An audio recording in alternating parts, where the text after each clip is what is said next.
গত ২৮শে ফেব্রুয়ারি সৌদি আরব সহ মধ্যপ্রাচ্যের দেশগুলোতে পবিত্র রমজানের চাঁদ দেখার প্রস্তুতি নেওয়া হয়েছে।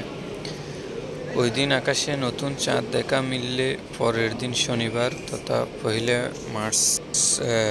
মার্চের ১ তারিখ সেসব দেশে পালিত হবে প্রথম রোজা তথা রমাদানুল মোবারক।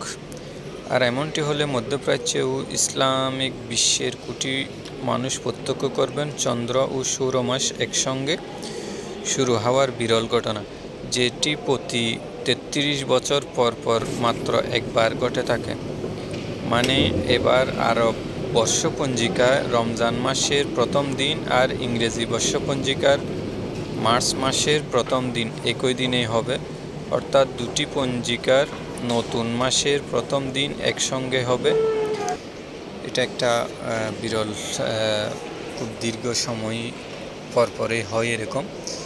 তো পবিত্র রমজান মাস উপলক্ষে সংযুক্ত আরব আমিরাত তথা মধ্যপ্রাচ্যের দেশগুলোতে সাজসজ্জা এবং বিভিন্ন মার্কেটগুলোতে নিত্য প্রয়োজনীয় যে সমস্ত পণ্যগুলো রয়েছে সেগুলোর জন্য রয়েছে অফার এবং ডিসকাউন্ট, যা রমজান মাসকে ওরা ব্যবসায়ী উপলক্ষ হিসেবে না নিয়ে ওরা মানব সেবা কিংবা ইসলামিক যে একটা রমাদানুল মোবারক সেটাকে সম্মানের সহিত গ্রহণ করে তারা এই পদক্ষেপটা নিয়ে থাকে।